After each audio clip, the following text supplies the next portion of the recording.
Hi, I'm Lisa Prather, and welcome to The Voice of Health with our host, Dr. Robert Prather of the Prather Practice, where lives are changed every day through the natural approach to healthcare. Well, today we're talking about diabetes. This is part 2 of a 2-part series, and we titled it Diabetes, a Growing Crisis. And Dr. Prather, why call it a growing crisis? Well, we have a problem with obesity that's multiplying very quickly, and with the obesity, we're also getting a very large increase in type 2 diabetes. So it's a fast-growing problem. It's one of the things that will cause a healthcare crisis. The next generation is the first generation that won't live as long as the previous generation, first time in American history. And the reason for that is the diabetic situation and the obesity problem, and the two go very much hand in hand. It is a big effect on the type 2 diabetes, and more people are suffering with that. Yeah, that's just unbelievable that the next generation won't live as long. I mean, that says a lot about our diet and our culture, society. Yes. Well, let's recap. How many people have diabetes? And we're talking in this show about type 2 diabetes, correct? Sure. Diagnose, there's 23.1 million people that have diabetes right now. And there's about 7.2 million who are undiagnosed that are walking around with diabetes. So, very big problem. People who are 65 and older, there's even a larger number. One of the things that we have is not only the diabetics, but those that are on the borderline of becoming diabetic. We have 84.1 million adults have pre-diabetes, which is a third of the U.S. population. And pre-diabetic means that you could go over the border on that. And that is, it really wouldn't take too much to kind of get into that situation. So, and of course, it's very important to be able to diagnose that even before you become diabetic. Many people that I have coming into my office, and I said that they're pre-diabetic by looking at their blood work, and they go, oh no, my mom or my dad's going through that, or my uncle, and I don't want to do that. What do I do to prevent that? And so you've caught it before. So it's very important to catch that before, because it's much easier to treat when it's pre-diabetic than when it's actually diabetes. And you said a third of the American population. 84.1 million people. Wow. Are pre-diabetic right now. So it's something that if you are out there, you should be checked for. Okay. So we talked about structure function care, what we do at the Prather Practice. Let's explain that again and how helpful it is in diabetic care. Well, of course, you have disease care, which is, the pharmaceuticals and the medications, which is important. But when you're talking about looking at the structure function care, you're talking about trying to improve the health of the individual. And the health, that is really always essential whenever you're type 1 or type 2 diabetic. Because of the stresses and strains on the body, you have to keep yourself healthy. Matter of fact, when you're type 2 diabetic, you don't want to be taking pharmaceuticals for diabetes. That means that you failed. So really, to be able to address type 2 diabetes, you need to go to a structure function doctor to be able to get all the things that are necessary to be able to combat the diabetes. You need to see what your minerals. You've got to be, let food be your medicine. So you need to have the right diet. You need to go for some special types of things. There are many things that can help out with diabetes. There's bitter melon. There's prickly pear cactus is an excellent type of thing to be doing. Cinnamon can be extremely helpful. Fenugreek. So there are a lot of herbals that you can take. Homeopathy is extremely excellent. Chiropractic care, acupuncture. Trying to get your body up and running. Diet, exercise, all those types of things fall under the structure function category. And to have any type of a hope of controlling those types of things, you need to take that into consideration. Mm-hmm. Right. Now you said with type 2 you failed. Explain that more, what you meant by that. And type 2 diabetes can be brought under control and even eliminated if you are taking care of your body. Okay. So that is something that if you do have to go into pharmaceuticals, which people do, it means that you are not taking care of yourself properly. Okay. Type 1 diabetics, on the other hand, their body is no longer able to make insulin, and you're going to be on insulin. Now you can cut down on how much you're taking, and the least amount of insulin that you can get down to, the longer your life, the healthier you'll be. So you want to be working, but you will have to be taking insulin if you are type 1 diabetic. So just taking responsibility for your health. This is something that can be preventable. Oh, absolutely. Type 2 diabetes. And reversed. Okay. So what role, we're going to talk about the different treatments we have at the Prather Practice in our structure function care, and one is homeopathy. What role should homeopathy play in diabetic care? Well, homeopathy, I've always said, is my secret weapon in the fight against anything. And homeopathy really is where we get some amazing benefits for the diabetes. One of the things is you can make a homeopathic for anything. So we can make homeopathic insulin, which helps to stimulate the body's regulation of insulin. We can make homeopathics for the different types of stresses on the body. We can make, there are certain homeopathics that are excellent and well known to help with diabetic situations. And finding those homeopathics that stimulate the nervous system, stimulate the production of insulin, stimulate and help with the regulation of the blood sugar can really help out tremendously. What if someone listening says, well, I've heard about homeopathy, but what is it? How would you explain that? Well, a good way that people get an understanding, because homeopathy, even though it's been around for quite a while, and at one point was even more popular than pharmaceuticals in the United States as a remedy. It is I like to use the analogy of allergy shots. So if you have an allergy to ragweed, what they do is they take a very small amount of ragweed and then dilute it down and then give you a shot of it. And it stimulates your body's reaction so it normalizes if it's exposed to ragweed.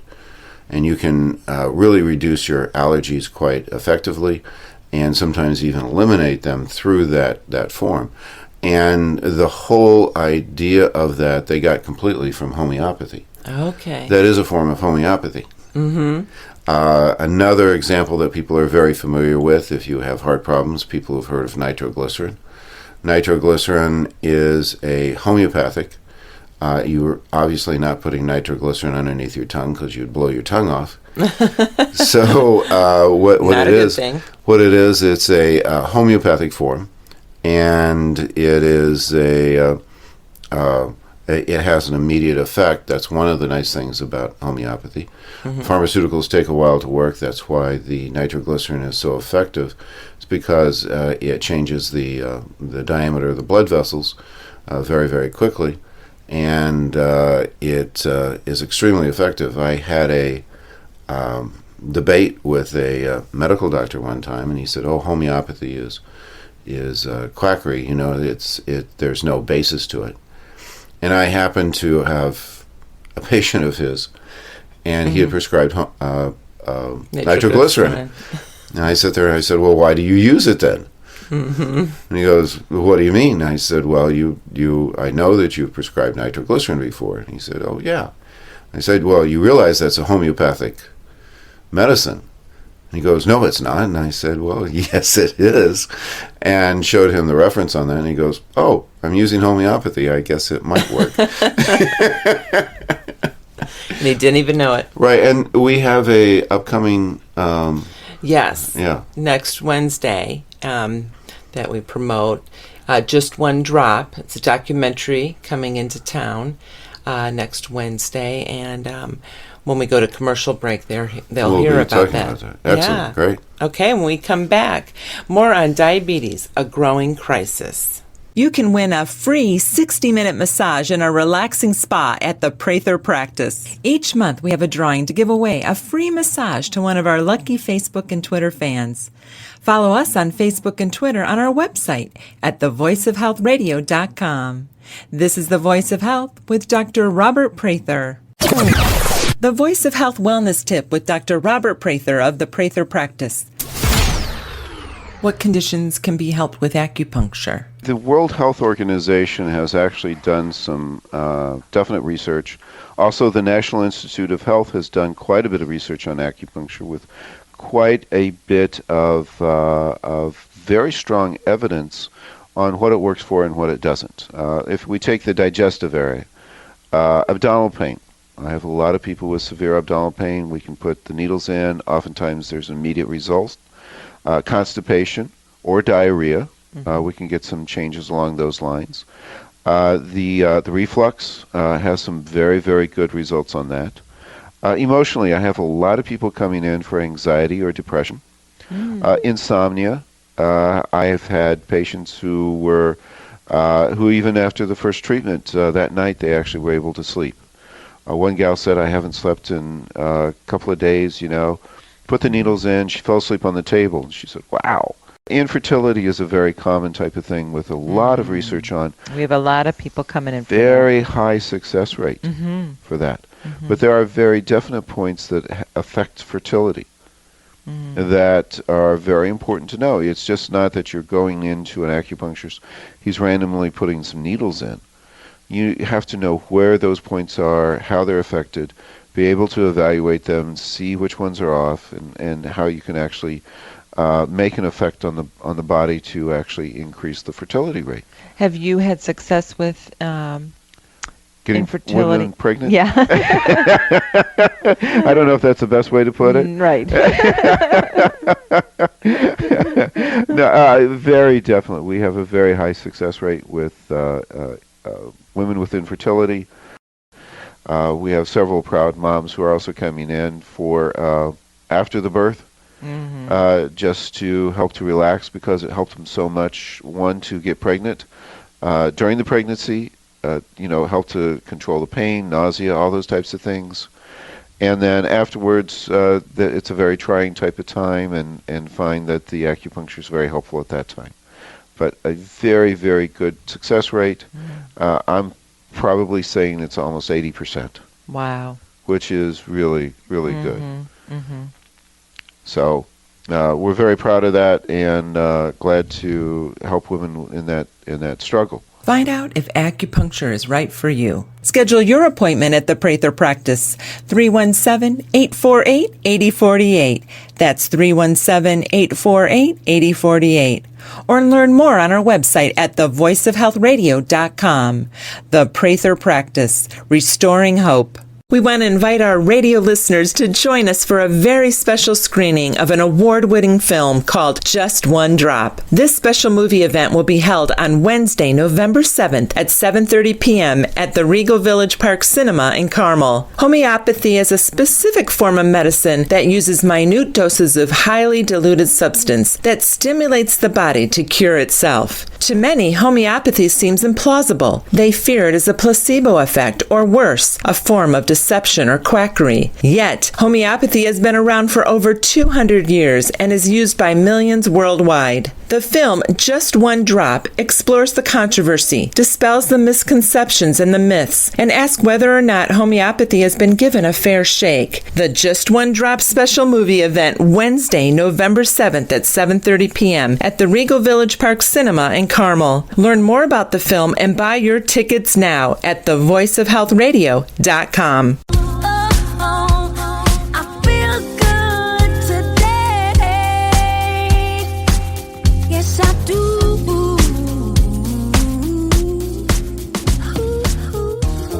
You're listening to The Voice of Health with Dr. Robert Prather of the Prather Practice, the most comprehensive wellness center in the Midwest.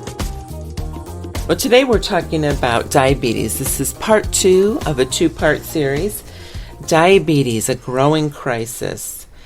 And Dr. Prather, let's talk about when should insulin be used, and we're talking about predominantly type 2 diabetes. Yeah. In this show. Of course, type 1 diabetes, you're always going to be on insulin. Mm-hmm. Type 2 diabetes is if you're not controlling it, if you're not doing your diet as you should, then you're going to have to go onto insulin. So also if you have been undiagnosed for a long time, in other words, your body's been dealing with the type 2 diabetes for a long period of time without you regulating it, then you can damage your system so much that you have to be on insulin at that point. So it's basically, it's either an undiagnosed problem or the person chooses to ignore the problem and not do the things that are necessary. And then insulin certainly can be necessary. There have been patients who've come in. We've had situations where people were completely unaware that they had been diabetic, but we could tell through their blood work that they had been type 2 diabetic for a long time, and it had never been diagnosed. And at that point, insulin was necessary for that individual. So that's why it's so important you talk about annual blood work.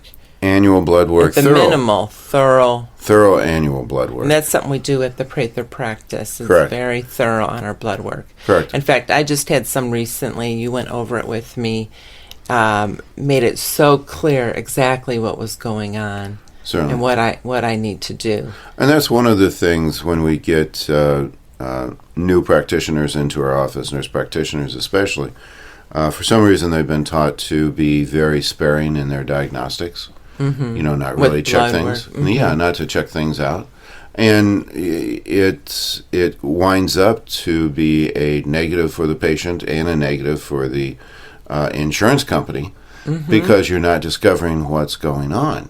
So having thorough lab tests, not being stingy on that, but checking that at least on an annual basis where you go through a complete blood profile. And that's one of the things that we have in our office is the labs called it the Prather profile. Yeah. Because they've used it elsewhere. And what we put that together to see everything that could possibly go wrong with an individual should show up in that blood test so that we have an idea. Now, we might have to do more blood tests to find out, but this really shows up what is necessary.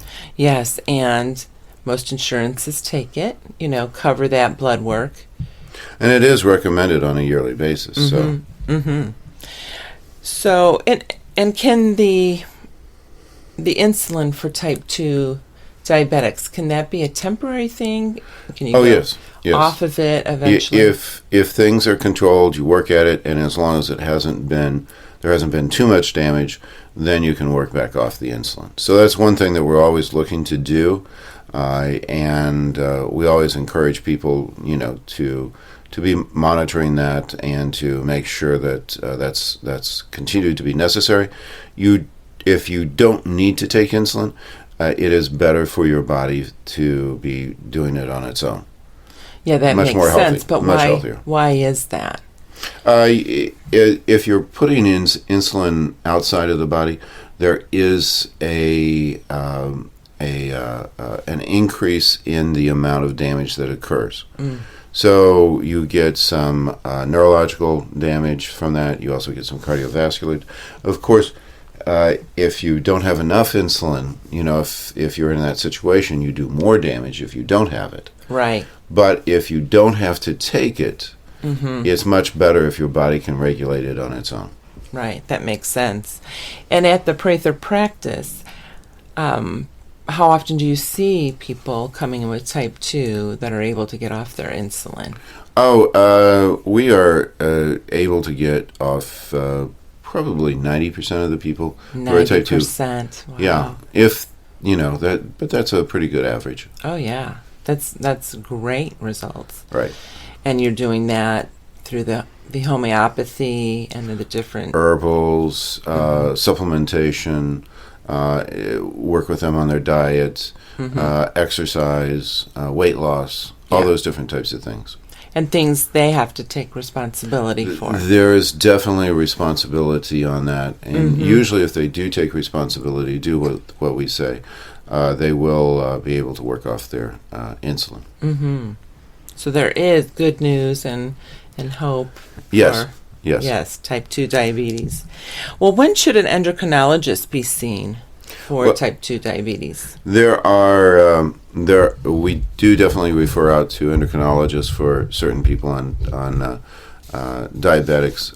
If that has been something that is severe, it is in a critical type of situation, then we make sure that an endocrinologist who specializes in diabetic. Now, not everyone can who has diabetes can go to an endocrinologist because there's not enough of them. There's not enough of endocrinologists who specialize in diabetes for every single diabetic. It would be overwhelmed. So we're talking about the United States. We're talking about the United States. So by quite a bit. So only the people who are in what we would consider more of a critical condition do we get them out to an endocrinologist to be someone who they work with. And hopefully they don't have to wait for months to get in. Yeah, unfortunately. If it is critical, then usually they'll get them in right away. But we do ration that because it isn't something that you can just send every diabetic patient to a endocrinologist who specializes in that. There's not enough of them. Not enough. Wow. So what are the dangers of diabetes? Well, diabetes is a huge problem for cardiovascular disease. There's neurological damage. We have an awful lot of people with neuropathy that come through. Vision, it can destroy the vision. Certainly heart attacks are a big thing, strokes. So your chances of having different problems along those lines, liver issues, everything starts to fall apart when you have diabetes. So what's the long-term trend of diabetes? The long-term trend of diabetes is going up. It is something that we have to look at our society, our food supply, the way that we're thinking. Obviously, there is something that is wrong. And if we continue in the pattern that we're going, people don't have time to make meals. Things are convenient. The way that we have set everything up is leading to this obesity crisis and also to this diabetic crisis. So what do we do about that, and how do we work along those lines? And the philosophy that, and I certainly have patients and people that I know is just like, I'm going to enjoy what I like to eat and not modify how I'm doing things, and I can just take the pharmaceutical just to cover that up. And we're depending way too much on pharmaceuticals to do that type of thing, and it does not work. In our long-term health, we have a health crisis, And that philosophy is what has fueled that health crisis. Mm-hmm. And it cuts down on the quality of life, quite frankly, the quality of food, the quality of enjoyment, and the quick, easy fix is not a fix. Mm-hmm. Yeah, we as Americans need to take responsibility. We need to take stock of how we're living. Mm-hmm. Okay. So why is diabetes becoming so much more common? Yeah, well, it's something that is if we look at the nature of our food, it has changed tremendously. And corporations are basically gearing up our food to sell as much as they possibly can, which is an addictive, sugar-based type of a food that is designed to make you eat too much. Or genetically modified. In other words, they're trying to squeeze every last penny out of it and to make you eat more. And we are being fed by corporations. And the corporations are there not to make you healthy, not to take care of you. They're not mom. They don't, whether you die early, they want their profits. And we're letting corporations feed us.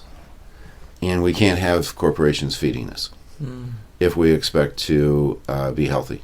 Or to survive. Or survive. Survive as a culture. Right. Wow. Okay. Well, on that note, we will be back more on diabetes, a growing crisis. Listen to the Voice of Health Radio on your smartphone or tablet on all of the top radio apps available. TuneIn Radio, Stitcher, and iHeartRadio. You can find these apps and more on our website at thevoiceofhealthradio.com.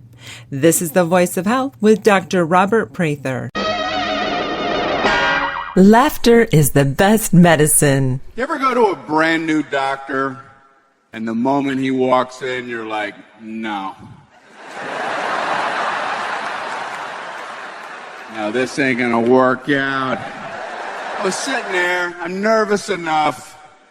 Doctor walks in, all the buttons on his lab coat were off by one. If he can't nail that task, I don't think I want his doctor paws on me. Are you frustrated by not getting to the root cause of your health issue? Are you tired of not knowing why you're always fatigued? Are you wanting to say no to toxic drugs? Have you lost hope? Are you just tired of being sick and tired? At the Prather Practice, we want you to know that we have the answers for you. We offer the alternative to the disease care model. We are the drug-free model to health and wellness. At the Prather Practice, we look for the underlying cause of your health problem and not just the symptomatology. Through thorough diagnostics, we find your individual health blueprint for your treatment. Where the disease care model is symptom-based, the structure-function model we practice gets to the root of your health issue. The Prather Practice is the most comprehensive wellness center in the Midwest. Our integrated practice offers you the most treatment options to restore your health and your hope. Learn more about the Prather Practice by calling 317-848-8048 or learn more on our website at thevoiceofhealthradio.com.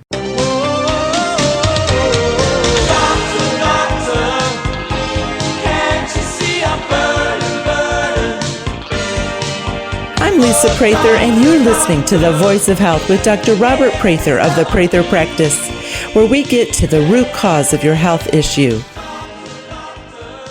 We're talking today about diabetes. This is part 2 of a 2-part series, A Growing Crisis. And Dr. Prather, let's talk about how can diabetes be avoided? Well, regular exercise is important. Mm-hmm. You want to do 5 days of aerobic exercise of at least 45 minutes. You want to do some resistance exercise. So good exercise is an important aspect of that. A good diet. What you want is a high fiber, low sugar diet. You want to actually cut down on animal fats. You want to really go with a low glycemic diet, kind of looking along those lines. You want to make sure that you don't become obese, and you can do a body composition analysis. And you want to, for a female, you want to keep your fat percentage below 30%, ideally 25% or below. And then for a male, you want to, anything over 25% is obese, so you want to keep it at about 20 or below. So keeping your fat percentage low, you want to moderate alcohol. Large amounts of alcohol can lead to diabetes. You want to restrict dairy. You want to avoid smoking. All the things that your mom told you. Hopefully told you. Right. So those would be the things. And then, don't go with packaged foods. You want to be, know where your food's coming from. You want to get fresh vegetables, fresh fruits. And as much organic as meat, possible. Yeah, clean meat. And cook it. You cook it yourself. Other people are not going to take care of you. People are there to get money from you, and you can't really be dependent upon them to do the right thing for you, because they won't. Right. So take responsibility. Learn how to cook, and designate someone in the family who does the shopping and cooking, because it is a full-time job. Yeah, because we work together. I don't like to cook. You love to cook. Right. And working on the menu for the week together. Sure. So I'm great at cleaning up. Yeah. And I'm not. But you're great at cooking. There we go. We might try to make the same thing, but I don't know what you do. It just tastes a lot better when you make it. And I'm just okay with that. There we go. So let's go into diagnostics. What diagnostics are important in dealing with diabetes? And that's one thing, is that as a structure function doctor, we're more dependent upon diagnostics than the medical doctor is. So that's one of the reasons that I have to retrain my nurse practitioners and medical doctors on why I need so much more diagnostics. Because one of the things that they're taught is no overutilization type of thing, and they've been kind of hammered with that. But as a structure function doctor, we need to have all the information to be able to balance out the system. So we need very thorough blood tests. We need hair analysis. We need to see what's going on in through the gut. We need a lot of diagnostics. The more that I know, the more I know what to balance. And as I know what more to balance, then the greater the health of the individual. Yeah, how do you know otherwise? You don't know. You're guessing. But you give them a pill without any. I don't like to. Yeah, I don't like to guess, because you can also make things worse. If you're just guessing. So having the thorough diagnostics is critical. Yeah, I mean, I was just so impressed, you going through my blood work, and I know what I need to do now, right? And I have certain supplementation that I'm taking that I'm already feeling better, on, because it's it's specific. Yeah. It all makes sense. So what role does blood work play? Blood work is the blueprint of the body. So just to be able to diagnose diabetes, so you have to have blood work. You have to see what the glucose level is. You need to do a hemoglobin A1C, see what's showing up along those lines. You need to know what the triglyceride levels are, whether there's glucose spilling into the urine. So you need to see what's going on, but also you need to see what type of damage is occurring from the diabetes. Is it affecting the liver? Is it affecting the kidneys? Is it affecting the circulation? Is it affecting the immune system? So blood work is absolutely critical. You need to balance out the endocrine system. The endocrine is best determined through blood tests. So blood work is the foundation of all of any type of a care that you're giving. It's excellent. Well, let's talk about why is ferritin values important in diabetic patients? Well, one thing that occurs is if you have high ferritin, that can come either through inflammation or through too high of storage of iron. Some people that have a genetic predisposition to hemosiderosis, which is where you start to accumulate too much iron in the system, and it can give you a false diabetes. So I have some gentlemen who came in who said, I came in because my doctor can't seem to do anything with my, diabetes. I have type 2 diabetes. And I looked at his blood test and I said, no, you don't have type 2 diabetes. What you do is you have hemosiderosis, which is too high of a storage of iron, which causes an increase in your blood sugar. The insulin that you're taking never makes any difference on it. And he says, yeah, absolutely. So he was increasing his insulin on a regular basis, trying to control that. And it was making him sicker. It was actually damaging his system. So what we did was we started to decrease his iron levels. He started giving blood, was one thing. We also gave some supplementation to decrease his iron levels. Boron is especially good along those lines. And as we gave that decreased his ferritin level. And as we got his ferritin level, his blood sugar dropped. So And no more insulin. And yes, the insulin was a worthless thing. Matter of fact, it was harming him. Right. So being aware of those little subtle different types of things can make a very big difference. And I probably, had about just last year, about 6 patients came in with that situation because they were frustrated. They were looking for some type of alternative. Because the doctors weren't discovering. They were misdiagnosed. They were misdiagnosed. So you had 6 patients like that in a year. In a year, yeah. So interesting, very important, those ferritin values. Right. That's why blood work and discovering everything that's going on is extremely important.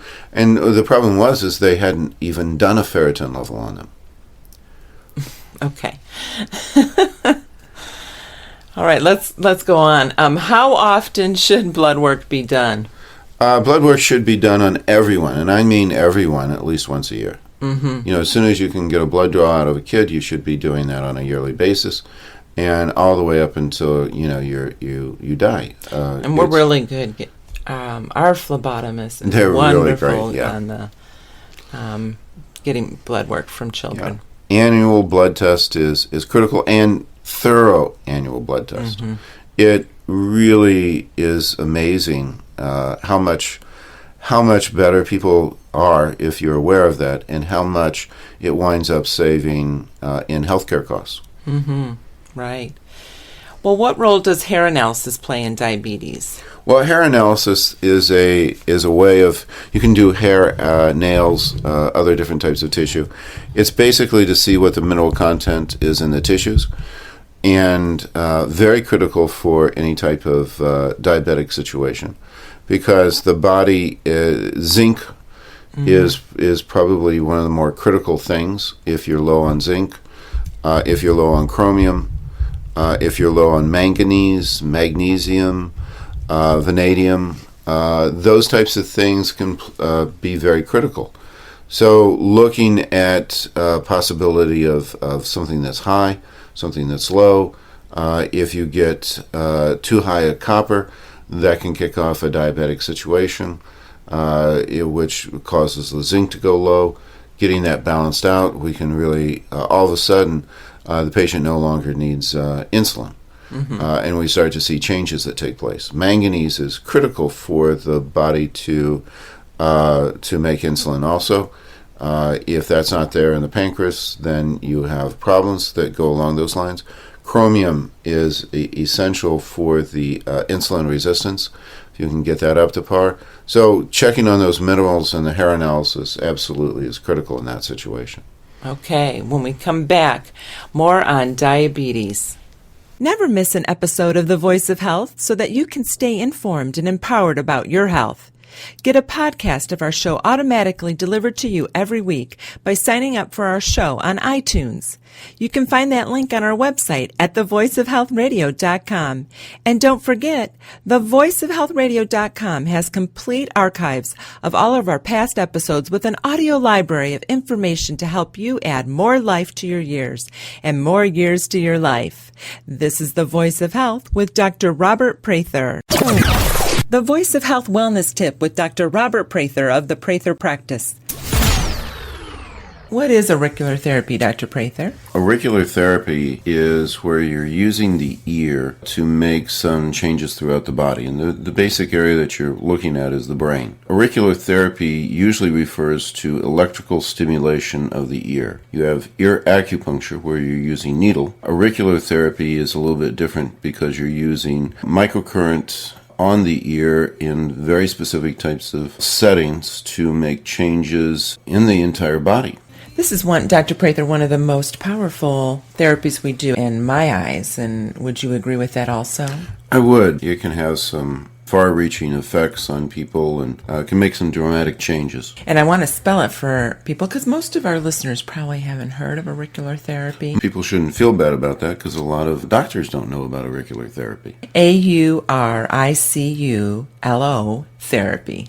Which just means ear therapy. Dr. Norgay, a Frenchman, in the 1950s is the one who brought auricular therapy into science. One of his main things was he helped to map the brain. He was a neurosurgeon. He started to do a lot of scientific study on the brain waves, the ears, and then mapped the brain and the ear points and how they related, and was able to come up with a whole system of auricular therapy, electrical stimulation of the ear along with acupuncture, to produce changes in people's health. So what we're doing with the auricular therapy is really rewiring the central computer. The ear is the conduit to the brain. We can hit different points on the ear and we can immediately show changes in the brain patterns. It used to be that you had to take off people's skull to actually measure that. We don't do that. We don't do that. Now they actually have MRI imaging that will actually show the changes immediately in the brain, and you can see exactly what's happening with the auricular therapy. As a matter of fact, auricular therapy is the most proven therapy in the entire world. You can get direct correlation between the stimulation of the ear points and the changes within the brainwave activity. What we're trying to do with auricular therapy is to balance out the brain and the brain function. Very, very important part because, of course, that tells the rest of the body what to do. You don't have the brain balanced, you're not going to have the proper effects and the proper health in the rest of the body.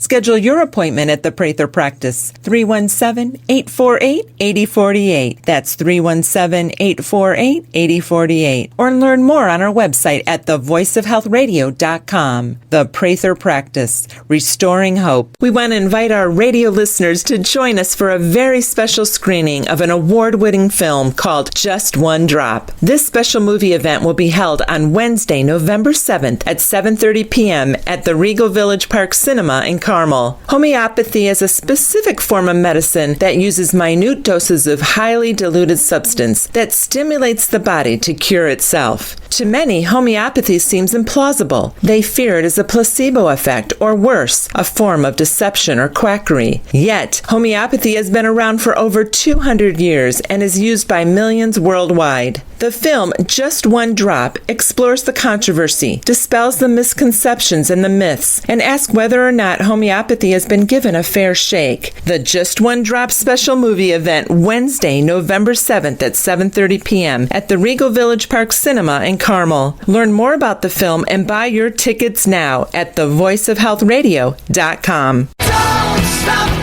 believing.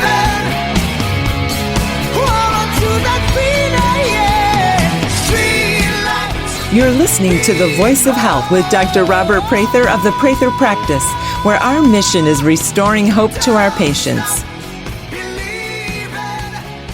We're talking today about diabetes, a growing crisis. And in this last segment, we're going to talk about diet and how important it is. Dr. Prather. So you always talk about our health is in our gut. Mm-hmm. So let's talk about that. What role does gut health have to do with diabetes? It's critical. As we get into analyzing the gut, and that's one thing that we do a stool kit for. Everybody kind of goes, ooh, but Ew. but it does really tell us a tremendous amount. 80% of our immune system is around there. That's what brings in all the nutrients into our system.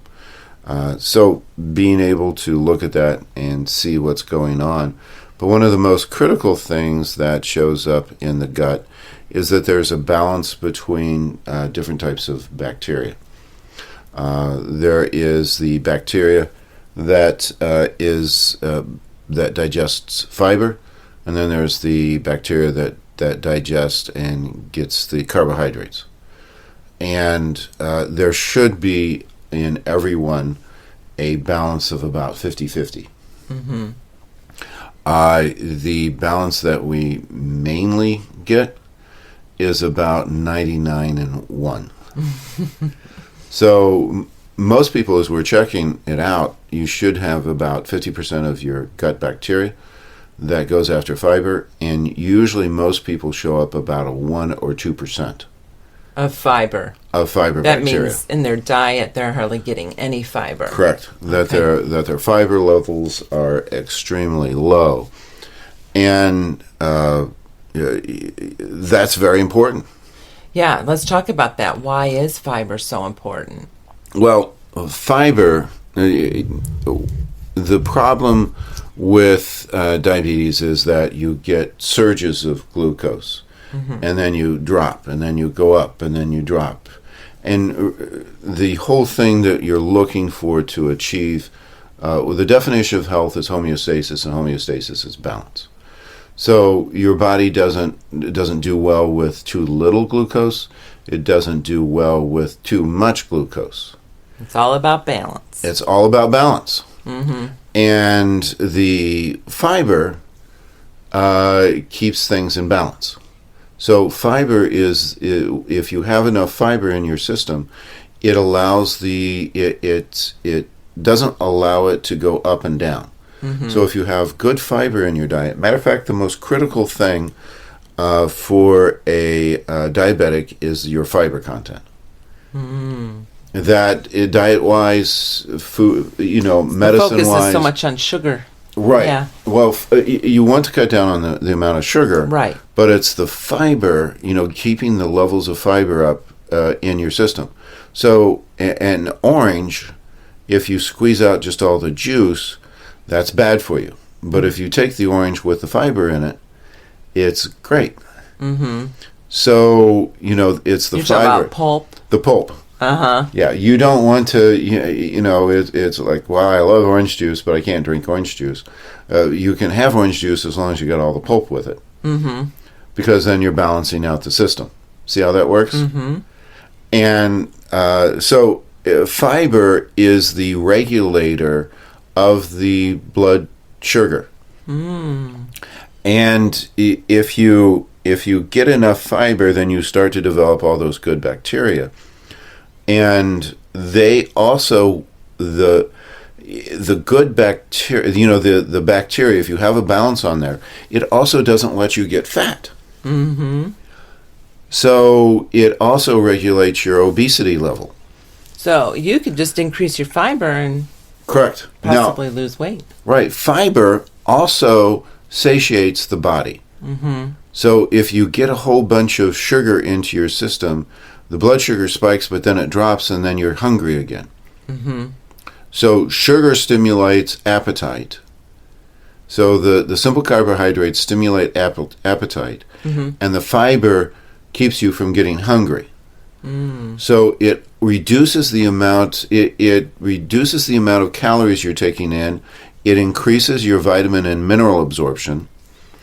It regulates your blood sugar and satiates your appetite.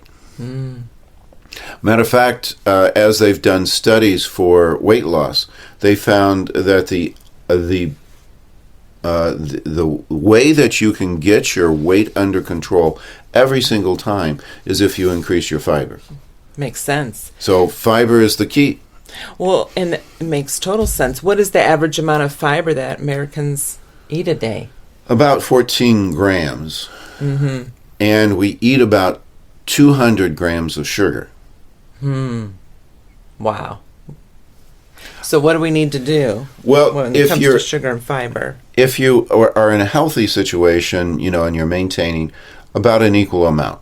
So if you're doing a healthy program, about 45 grams of fiber and about 45 grams of sugar, simple carbohydrates, a day is normal.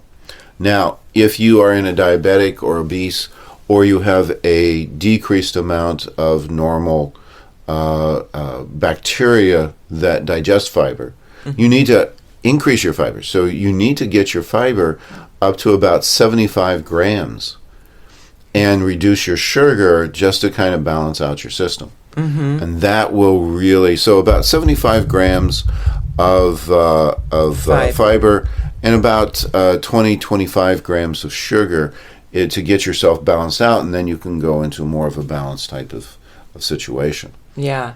I mean, I'm seeing fiber advertised more on foods. I would not trust.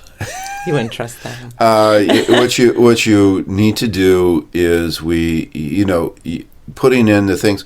The corporations realize that sugar stimulates consumption. It's addictive is what you're saying. It's addictive, and it makes you eat more. And if you eat more, you buy more. Fiber satiates and keeps you from eating more, so you stop eating it.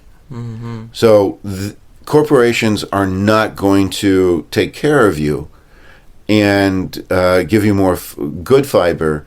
They're going to play with it and make it not work. Their design is to sell more, and the way they do that is by making you sicker and fatter. Is the end result. You cannot trust corporations to take care of you. You need to take care of yourself. You need to do your own cooking, baking, all that type of stuff, or have people that you actually trust who is doing that for you, because they are there to sell, and that's what they're all about. And they're going to play with that. Matter of fact, there's a very interesting, that we don't have time for it, on how, if you read if I read the labels, there are some interesting ways on how they cheat. Okay. And fudge it, so that you think that you're getting good quality stuff, and it's not. So how do we increase fiber? We have one more minute left. Fiber comes from plant material. So what you need to do, one of the things that we do is we sell fibers in our office. So getting the fiber, putting it into your system is one of the main things, but also eating fresh fruits and vegetables is huge. Adding beans, eating whole grains. In other words, nature provides, if you eat naturally, you naturally get how much you're supposed to have. If they mess with it, they're taking away the good stuff and putting in bad stuff every single time. In other words, we don't really improve on nature. The closer you are to eating naturally, the better your diet is. That makes sense. So you have about 30 seconds. Just want to wrap this up, Dr. Prather, on this growing crisis. If you haven't been having a thorough lab test, you need to get that done. Everyone should be suspicious that they could be in line for diabetes. And you need to be checked on that, and then you need to start with a structure function doctor and keep that from occurring. It's so important. You say a third of the population here in the United States is pre-diabetic. Pre-diabetic. And we can do something about it. Right. All right. Well, thank you, Dr. Prather, as always. Thank you. The Prather Practice is located at 8902 North Meridian Street on the north side of Indianapolis, just south of the I-465 loop. If we can help you to achieve better health, we'd love to hear from you. Connect with our office at 317-848-8048. That's 317-848-8048. Join us again here next week or anytime on our website at thevoiceofhealthradio.com for The Voice of Health with Dr. Robert Prather.